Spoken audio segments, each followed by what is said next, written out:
Hello, Streakers. Jami and I are looking forward to talking with you today about the real definition of success. Have you found yourself looking at success and judging it based on money? Well, that's probably not the best judge of success. We're going to talk about what is and how to make that happen. So let's get streaking.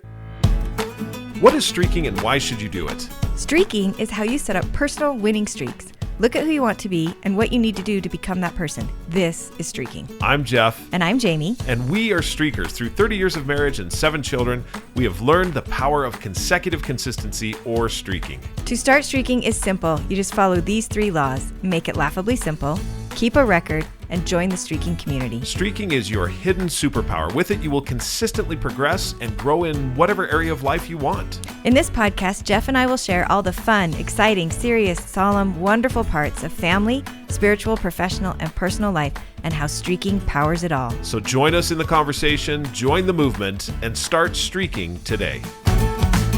You know, just the other day, you and I were talking about the definition of success and how most people gauge success on how much money they make. Yes, or position or status, which often correlates with money. Yes. We were talking about, what was it that we were talking about with famous? What did you say? Something about famous? We were running Yeah. and we crossed Unity Pass. Yes. Oh, And we were joking. Doesn't we're like, everyone know Unity Pass? yeah, we're like, look, we just crossed Unity Pass, and we should tell people that we've just run across Unity Pass. And then we were joking because Unity Pass is a tiny little pass in Eagle Mountain, Utah, that probably only the people that live here would hear about or know about. And probably they don't even know they're going over Unity So we were Pass. joking that if someone looked at us and was like, oh, Unity Pass, Oh. that we'd look at them and be like, oh, you haven't heard of it? You haven't heard of Unity It's Pass? totally famous, but completely unknown. Totally famous, but completely But not well unknown. known. But That's not what I well known. said. That's It's what that's what you famous, said. but not well known. So I asked the question is, can you be famous without being well known? I don't think so, which is why it was a funny joke. So success then, you were looking at fame, power, or money, and oftentimes those 3 things come along. And as we were talking about this, we did a little bit of research, but came across an article that you liked and I really liked in Fast Company. I did. And the article is entitled, We're Defining Success Wrong, and It's Hurting Our Happiness. So it was interesting. It was written, it's actually a little bit older. It's a year ago. This article was written a year ago by Scott Shute. And he says, when we measure our success, it's often a proxy for how other people view us. So I thought that was interesting because we're talking about money or power, and he's saying we often measure our success by what other people think, how they measure us, what they're thinking of us. So how many likes I'm getting in my Facebook posts, or how many likes I'm getting in my LinkedIn posts, or any of those things. That's how, hey, I'm successful. If other people are recognizing me and I am famous, then that is success. Yep. Status, position, relative rank to the rest of society. That's another thing that I thought is interesting, is your success is based on where you rank compared to a whole bunch of other people. This constant comparison is a strategy for misery, the thief of joy. True happiness, real success comes from developing your own inner strength and contentment. So we've talked a lot about contentment and different ways to be able to, how to truly arrive at a place of contentment. Yeah. I have not found out that secret. Right, I haven't there, either, as far which as is what why being content. I think part of it is living in the present, being Mm-hmm. present in the present moment, and not living toward some future that may or may not materialize. Right. And also not living in the past glory days Right. of what was, but living right now in the present and being content with what I have in the present. But is contentment, is that void of ambition? I wouldn't think so, but that's a good question. Is that, does contentment mean that you're just happy where you are and you don't try to be better? And I would disagree. I think true contentment maybe has a lot to do with gratitude, like being grateful for the things that are in your life and where you are. Yeah. But also with a strong desire to want to always be continuing to improve. Right. I know when you and I have looked at gratitude and been intentional about our gratitude, I think we've been happier when we've looked at it in that way. I would totally agree. Yeah. I think gratitude is a huge part of happiness. So I think you should read this article and then let's talk about it. All right. Because there's some really good stuff in here. It's a little bit longer, but I think it's important to read it because there's a couple of items in here that we'll go back and revisit once you read it. Or we can visit them as we go. I Oh, like okay. doing Is that what too. you want to do? Here are 3 ways you are defining success wrong and what you can do to help yourself stay on track. Let's just state that categorically. I know. It's wrong. It's wrong. You're doing it wrong. Let's tell you what you're doing wrong. First of all, wrong. Seeking external validation. As the youngest, and this is from the article, as the youngest of 5 siblings, I desperately wanted to be noticed. As I unconsciously competed for my parents' attention, I always looked for that attaboy from my mom or dad. This was before smartphones and social media. Now, in addition to feedback from our families and peers, we seek digital likes, follows, emoji-filled comments from people we may not even know. Happiness is an inside job. It's not to say we don't care what others think, we do. But our true happiness, true freedom comes when we focus on ourselves, on our own journey. Instead of looking to the outside, we develop inner strength. We have self-compassion. Here's a black belt level self-compassion exercise to try. As you're getting ready in the morning, look at yourself in the mirror. Look in your eyes, placing your hand on your heart, say your name, and say, I love you. Yes, it is. Sorry, that reminds me of the Saturday Night Live with Michael Jordan, Yes. where he looks in the mirror and gosh darn it, People like me. That's an old one. We need to See, go that's find even that one. that's even Self-affirmations. But that's also an external validation. People like me. Yeah. That's not even what he's saying right here. No, he's saying, are you comfortable being able to look in the mirror and say, and not that you like yourself. I like that he says, it's not, he doesn't say, I like me. He says, I love you. I love you. Like, can you love yourself? Yeah. Even in those times when you're like, I don't like who I am right now, but I'm working on it. But I love me. Right. I don't know. It's an interesting, I've never tried it. Well, and this is a what you need to do. The question is how you need to do it. So a little bit of a how there. However, looking at streaking and streaks, would it be a streak to say at least one time every day, put your hand over your heart and say, Jeffrey, I love you. Interesting. What do you think? I mean, you're so funny. Interesting. Existential. More just, actually, I was thinking because I do have an I am statement that I repeat to myself each morning, kind of a mantra. It's a little bit longer. Do you do it in the morning or do you do it in the evening? It's a streak. So when I remember in the morning, I love doing it in the morning because it reaffirms who I am and what I want to be that day. Yeah. The person that I want to be and the things I want to do. Not the things I want to do, actually, as much as more. Well, the doing is all the streaks that you have. Yes. The I am statement is This is who I am. Yeah. This is the characteristics of the person that I am. Right. And that I want to continue aspiring to be on a daily basis. So I love it when I say it in the morning. I feel like it helps me slow down and ground myself. But it's a streak. So if I've had times at the end of the night when I've closed my eyes while sitting in bed and just said it quick to do the streak. Yeah. But it is a daily affirmation, so to speak. And one that is not seeking external validation. Because I don't hear it and you don't say it to anyone other than yourself. No, I don't. Yeah. And I do believe that what he's saying here, and this is, who's this again? Scott. What Scott's saying here is right on as far as external validation is not the place to seek for that success or those affirmations. In the Streaking book, we talk about external versus intrinsic, extrinsic versus intrinsic. Motivation. And Chris, I love it because he writes the forward in the book and he talks about the idea of looking in a mirror at a fun house. And whatever mirror you're looking in, it changes the way that you look. Well, that's not unlike looking for external validation because whoever's looking at you may see something different or say something different.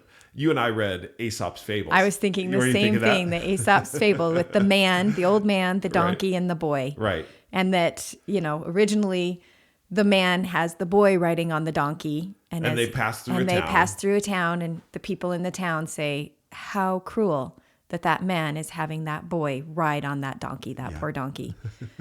And so then they switch it up and they carry the donkey for a while and go through another town. And the town's like, what a bunch of idiots. That guy is carrying a donkey. So it's interesting that then they switch it up again and the old man rides the donkey and then the boy. Anyway, it just is. And everywhere they went, there were people saying, why are they doing it that way?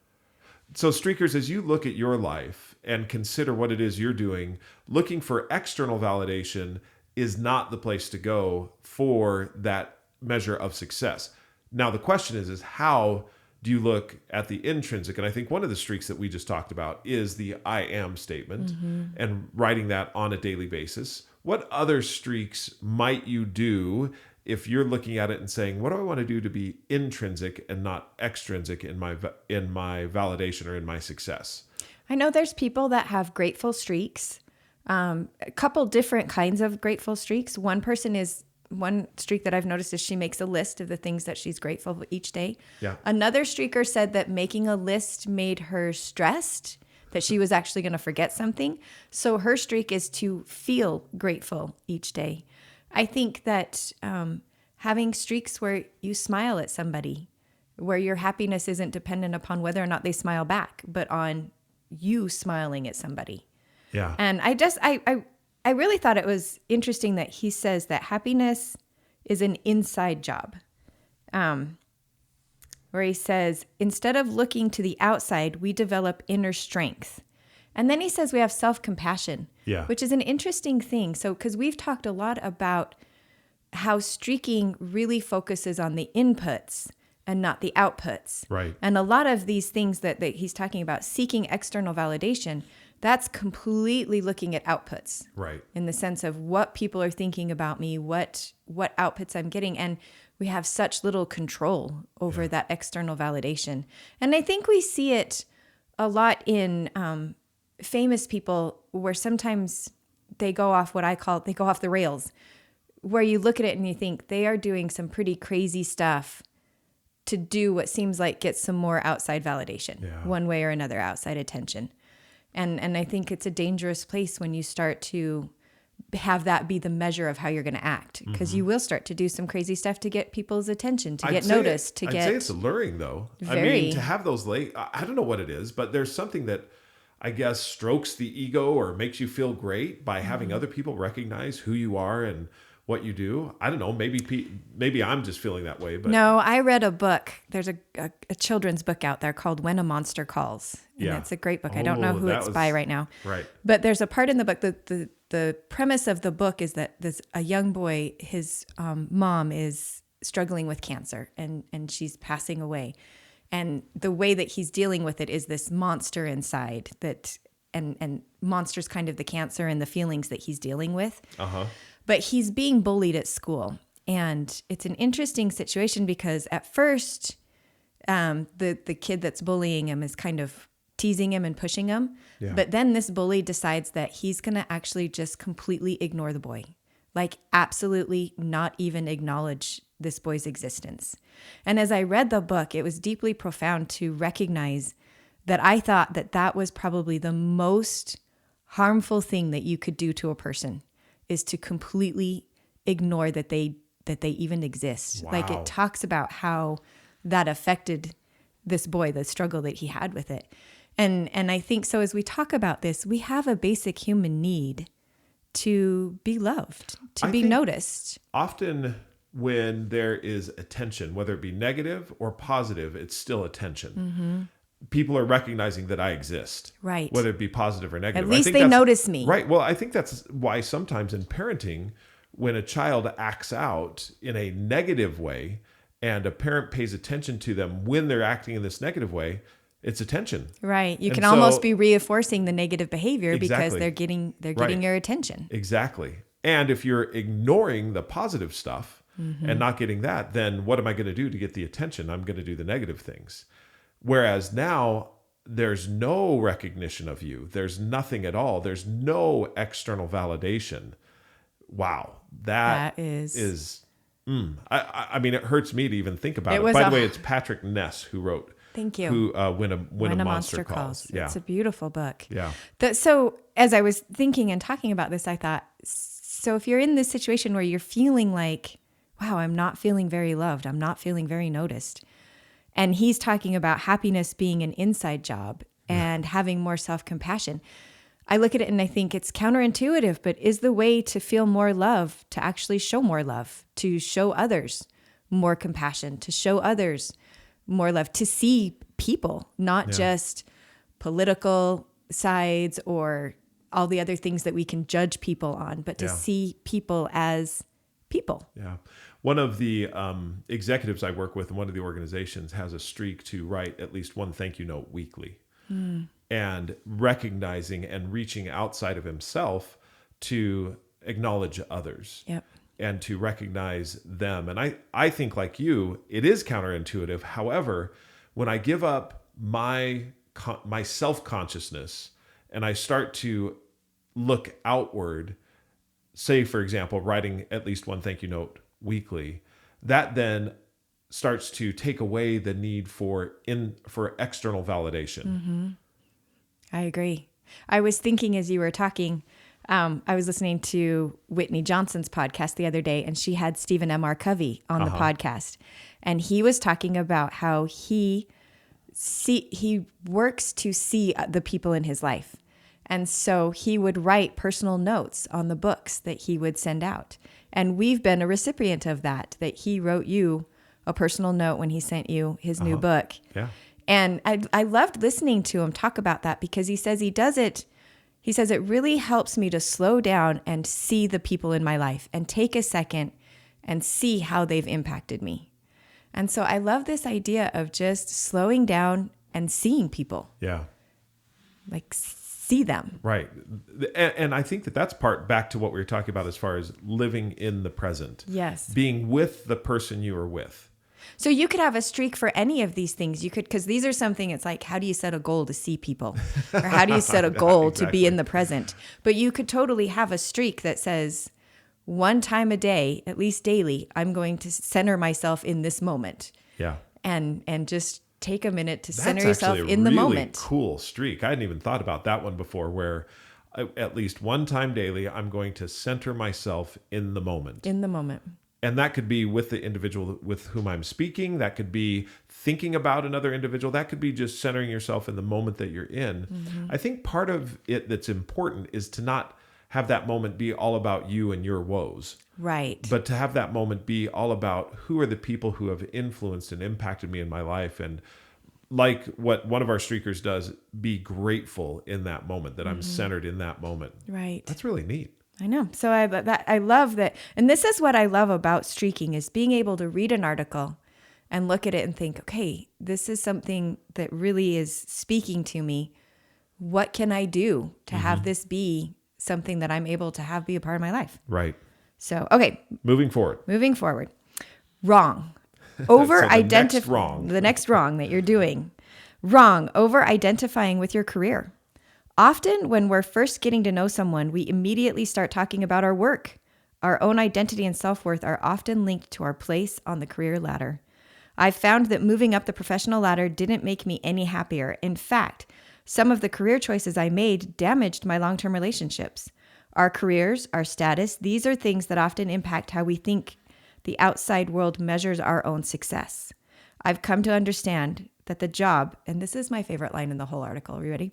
I've come to understand that the job we're so obsessed with right now, the one we're sacrificing everything for because of the stories we're telling ourselves, will likely be reduced to 3 bullets on a resume or a LinkedIn profile in 15 years. On our deathbeds, we won't wish we'd focused more on work. Ultimately, we will measure our success by the quality of our relationships, what we wouldn't give to have just one more day with the people we loved. Yes, we still work. Yes, it's important. Don't confuse net worth with self-worth. Realize that relationships and connections make us happier than status. So what do you think of, what are your thoughts as you reread that? As I think about the work that I do on a daily basis and the work that you do, what makes me happy is the personal connection with the people I work with. Because I don't think that you have to abandon work in order to get those personal connections. I look at it and say, refocus on what work is about. And it is the personal connections. Yes, I am doing productive activities that will hopefully be of benefit to other organizations or other individuals. And in process of doing that, what I want to do is link with the people who I'm speaking with. In being a managing director for Franklin Covey, I have found the most rewarding time is the one-to-one connections that I have with the 13 individuals that I currently work with and work with me. And I have a one-to-one with them every single week. And in that one-to-one, we talk about their personal life, we talk about their work life, we talk about whatever we need to in that 30 minutes. Most important to me is to recognize, and to your point, to become centered in that moment and be focusing completely on them. And often that's hard to do. That it's really difficult to be focused on a relationship when there's items that need to be completed. Right. But so as you read this, I thought about you and I, as far as our connection, how many times we've connected in the sense of walking or running or with our children. I think of all of our children. I think of all of those relationships being significant and important in my life. And he's right. I think that sometimes it's easier to focus on the work. I think that sometimes the work is so, there's something rewarding about getting something done. Right. You and I just the other day were building shelves in the garage as we put the garage together and put this house together. And there's something rewarding about, wow, we got that whole thing done. Right. And it's not quite as rewarding as, or when you have a personal connection with someone, because it's not like it's finished. Yeah. It's continuing. It's constant. Do you know what I mean? Yes. And a relationship is fluid and gushy, whereas work is solid sometimes. Do you know what I mean? That feeling where you're like, okay, I know what I need to do. I know when it's done. I can tell people I did it. Right. And a relationship's very different than that. Well, I think of raising children, for example. I mean, you and I have been raising children for 28 years. And we're coming up on a major transition in our lives. Raising children, in that whole entire time, it's difficult to see the relationship that I'm building with each one of them. I mean, that's over 28 years of time. Whereas when I'm doing work, there's a start point and an end point, and I see that it's done. However, now that we're in this transition, I can see that there's some important things that we chose to do early on and through our children's life that made those relationships what they are today. I mean, we have great relationships with our children today. Right. And we're transitioning now. I mean, so how do I now find those relationships when it's going to be you and I? Right. The interesting thing is that as you're speaking, I look at this and I'm like, through all of these transitions in different parts of life, there's an intentionality to it, that's really what comes to it. As I read this part of the article, it reminded me of the book, How Will You Measure Your Life? By Clayton Christensen. And similar concepts of how easy it is to put off the relationships in the name of work, because work is urgent and impending and needing to happen. And relationships can, in your mind, kind of wait.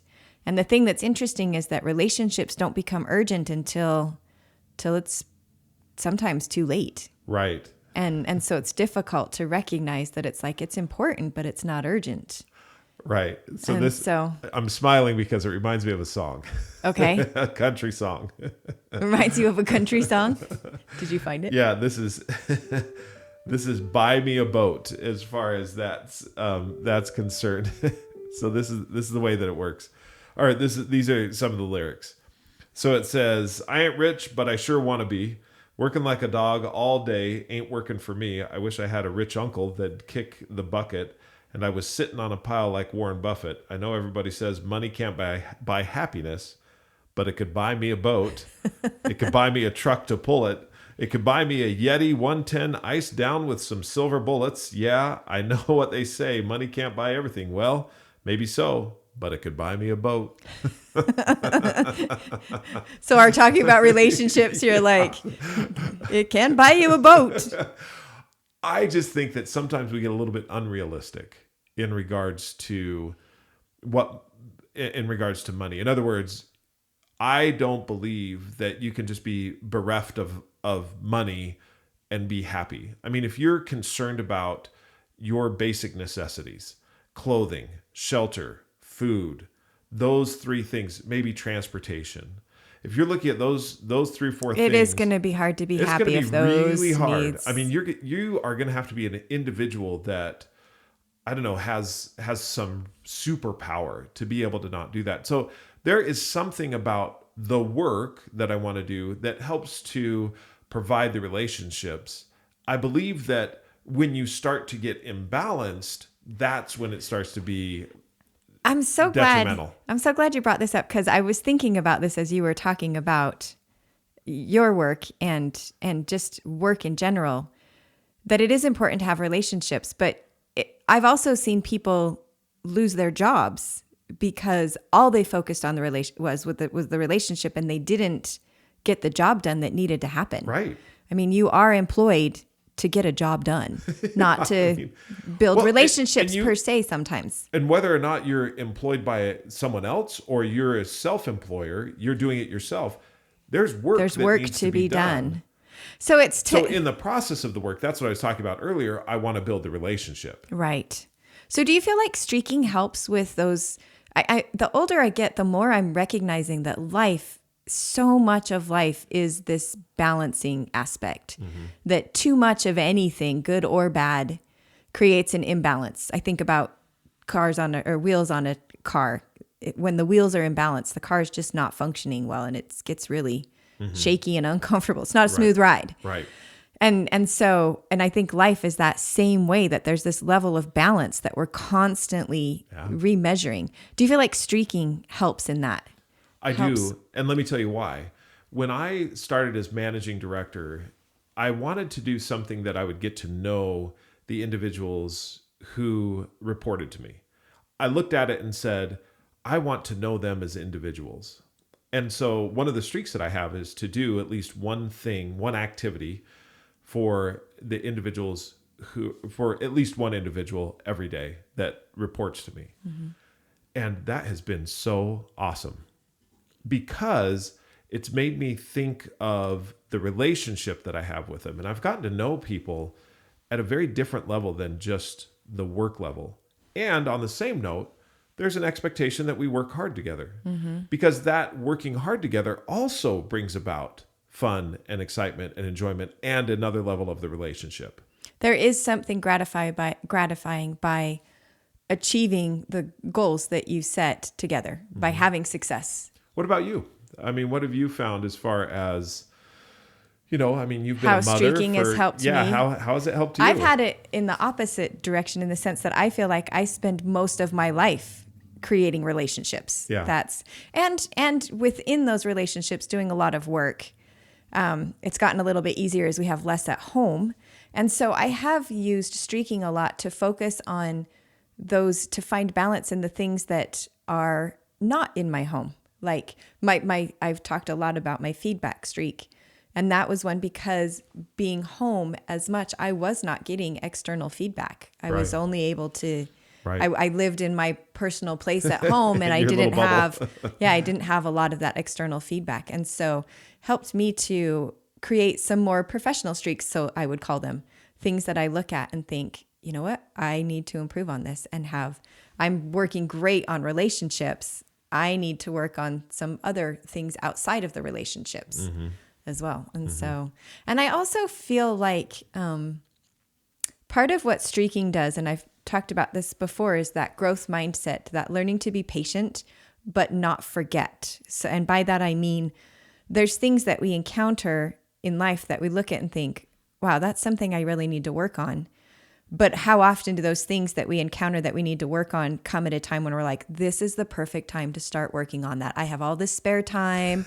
I've decided this is exactly the right time. It doesn't ever seem to work that way. It always comes at a time that's completely inconvenient.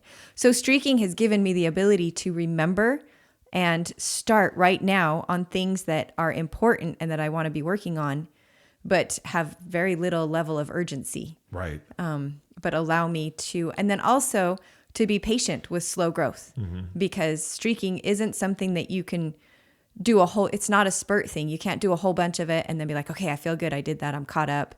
It's something you're doing usually daily or weekly, right? Sometimes monthly. Right. And so there's this level of patience with growth that's happening, which is an interesting thing that he talks about being able to just be more self-compassionate. And Yeah. I do feel like streaking works with that too. Absolutely. All right, moving on. This is the big one. Comparing yourself to others.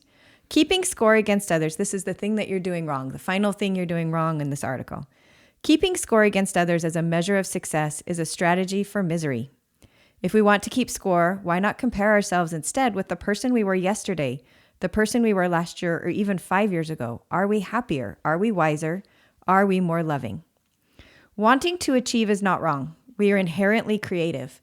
I really loved that part of the article, is that when he just said, we are inherently creative. This idea that each of us inherently wants to create things. And the reason I love that is because destruction is easy and creative takes energy and intentionality. And I really appreciate that he said, inherently, we all have that creative aspect to our lives. Okay, back to the article. We were born with a strong desire to evolve and express our true nature.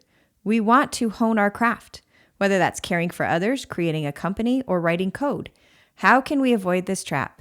Think back to kindergarten when the teacher reminded us, you worry about yourself. So this is the last part of the article, and I'm going to read this whole part because I really liked this part. Imagine training for a marathon. You join a running club. There's a 12-week training program and a diet plan to adhere to. You follow both religiously. Each day you put in the work. Each day you can feel yourself getting stronger, fitter, faster, and healthier. Your mood lightens. You start getting used to getting up early. You actually look forward to the group runs at 5:45 a.m. You look forward to the sunrises. You look forward to the connections you've built with your little team. Over the course of 3 months, you have developed a deeper understanding of your diet and how it affects your body. Your inner talk track is healthier and kinder. Your family notices. You're easier to be around. On race day, there's a strategy. You know not to start out too fast. You find the pace group that will run 9-minute miles and you settle in with them. By the 18th mile, you'll know if you can go any faster or if you'll just be hanging on. It hurts, but it feels good at the same time. As you round the final corner with a half a mile to go, you're surrounded by cowbells and cheering fans. Your family is here to take pictures and shout encouragement from the sideline. They are beaming. They've seen the transformation in you. They've been inspired by your growth. Your 9-year-old daughter is already thinking about how she'd like to do a marathon someday when she grows up. You've done everything you could do. As you cross the finish line and throw your hands in the air, you know that you've completely maxed out your capability. There was nothing more you could have done. You smile a giant smile as you hold your finisher's medal and bask in the endorphins. In that precious moment, does it really matter that your friend David finished 12 minutes ahead of you? No, you ran your own race and you won. Developing your own inner guidance system is not complicated, but it can be challenging. These 3 steps are a great start to put a smile on your face and those around you. Excuse me. I think he's run a marathon. Yeah, I think he is running it. That's what I loved as I read it. I thought that to me sounds like a personal account. Yeah, that's a personal account there. So comparing yourself to others, I look at it, and you and I both have run marathons, which is why we really, what is the word I'm looking for? This spoke to me. Yes, it speaks to you. It's right there. I mean, we look at this and say, yeah, we've felt exactly this, because honestly, on the first marathon, when you and I crossed the finish line, we weren't worried about anyone else around us, who was ahead of us, who was behind us. We were just glad that we finished together. Yes. And that's why I love when he says this, in that precious moment when you have accomplished this amazing thing and you've given your all. Is it really going to matter that someone ran it faster? Is it really? And the thing that's hard is that sometimes we do allow that to matter, and it robs all of the experience of that moment. It takes away all the hard work that you did. It takes away from your family supporting you. It takes away from the fact that you've changed and improved and become better. And it focuses on this one little thing, that someone did it faster than you. Yeah. And so when it talks about that kind of comparison really being the thief of joy, I think that's why I liked the way that he wrote this so much, is because it really illustrates that that's exactly what happens, is that it takes away all of these amazing things that you as an individual put into it, And it robs all of that away and says, well, the only thing that matters is that, you didn't do it as fast as this other person. It's like, no, that's because it doesn't matter. Right. What matters is all that was accomplished and changed within yourself. There's one thing that he said that I disagreed with. Oh, okay. And it's developing your own inner guidance system is not complicated, which I do agree with, but it can be challenging. However, it doesn't have to be challenging. So maybe I don't disagree, but I look at it and say it doesn't have to be. It could be as simple as a laughable streak. Yes. And doing that thing consecutively. Do you see what I mean? Yes. I think that sometimes we set up in our minds that these have to be very challenging things in order for us to be able to make any accomplishment. When in actuality, what it needs to be is a conscious effort of doing a laughably simple thing every single day, which as I look at comparing yourself to others, this is something that I believe plagues everyone at some moment or another. Especially in our modern world where it's so easy to see what others are doing. To hop on social media and to see the highlight reel. You're not really even seeing what other people are doing. All you're seeing is the highlight reel. Right. I love how Megan Summerell sometimes combats this. And she says, one streak is to intentionally put your phone down daily, every day. Intentionally put it down. In other words, being intentional about, I'm not going to compare myself to someone else. Because we don't profess or advocate don't streaks. Don't streaks just make you think about what it is that you're missing out on. Do streaks are what I see being able to accomplish in being able to put your phone down. And by doing that, I'm saying no to comparisons. Right. I'm looking at it and saying, I'm just not going to compare right now. And that means I'm going to intentionally put my phone down at least one time every day. Yeah. As you were talking about, we don't encourage don't streaks. And we've talked about this a little bit before, but you talk about the Indianapolis 500 and racing at those speeds. And that if there's an accident on the road, they have to not look at the accident because the way that your brain works and the way that you're set up when you're driving at those speeds is you'll drive to where you're looking. And I've always loved that analogy because that's life. We will go where we're looking. And so if we're focusing our attention on the things we don't want to be doing, really what we're doing is looking at those things all the time. All the time. And it's kind of sobering to realize that's actually where we're going. Yeah. And so I loved that when you talked about intentionally putting the phone down, and this is one of the things that I think is so valuable about a streak, is that you are intentionally changing the way that you're focusing on things in very small, laughable ways. So every time you put that phone down, you are saying to yourself, do you know what? I don't need to look at it right now. I'm intentionally choosing to think differently for a little bit in this moment. And the more that you do that, the more intentional you can be throughout the day, throughout the different times of your life. You start to bring that intentionality to the foreground. I have a question for you. You don't have to answer, but I'm curious. As a young mother, so thinking back to when you were first, was it hard to not compare to other mothers? It was so hard. It was really hard. Yeah. And how did you overcome that? Or what did you do in order to I've spent a lot of time thinking about this because there's an interesting thing. I had an interesting experience when I registered my kids for swimming lessons. And I was looking into doing private lessons. And the teacher said, do you know what? We can do private swim lessons, but there is something to be said about small groups because looking at what the other kids can do often pushes your child to be brave and do things that they didn't think they could do.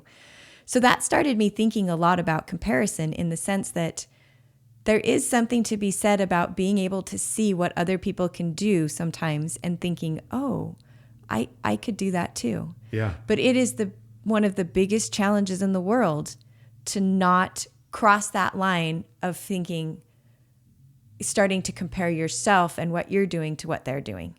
Or sometimes to the not real but perceived perfect person that's doing that job. So that perfect mom, I'll take different things from different people and add it into one person and say, oh, I should be doing this because, this is what a perfect mom does. And there's no actual perfect mom out there. It's thing that I've created with all these different things from different people. Or you've created the perfect mom in your head. From comparing to hundreds of different people Right. and then putting it in one thing and thinking I should be doing all of those things. Yeah. So how do I stop that? I think it's a constant challenge. What streaks would you recommend to a young mom, maybe? I don't know if you have any. I just was curious what you might recommend to a I love the young things that mom we've or talked those about things. already. Having Yeah. gratitude is one.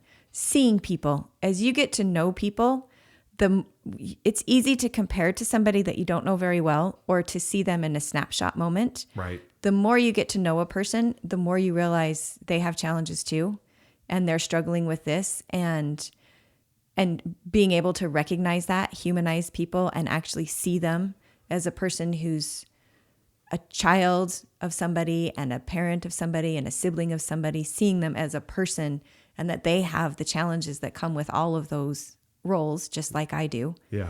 helps. I also think in this day and age, and I've talked to my daughter who is a young mother, and she's talked about recognizing within ourselves that social media has a place and that it's great to be connected. But I think we've all had those times where we start to recognize that it's crossed a line within us and Yeah. it's not being beneficial anymore. It's starting to cause me to doubt myself or to doubt my skills as a parent or to doubt because of information, the deluge of information that's out there or people that are spouting information. So being able to recognize to put it down sometimes. Yeah. That's our music. That's it. That means we're done. This was a really fun I conversation. enjoyed it. Thank you for finding the article. That's so great. I appreciate it. And I appreciated looking at it. So as we're moving forward, look at these things and think about some streaks that you could do that could help start making some changes for you. Yeah, making the changes Laughably that you want to do. Streakers, if you want to get a hold of us, you can at email Jeffrey, Jeffery, at streakingmastery.com, or Jami, Jami, at streakingmastery.com. you can also follow us on the Streaking app and look at all the streaks that we do in order to hopefully find balance in our lives. Download the Streaking app. You can look at the community. You can search for us in the community. Look for Jami Downs or Jeffrey Downs and follow along there. And you don't even have to set streaks to download the app. You can download the app and see what other people are doing and take some time to decide what you want your streaks to be. Absolutely. So until we meet again, Keep streaking.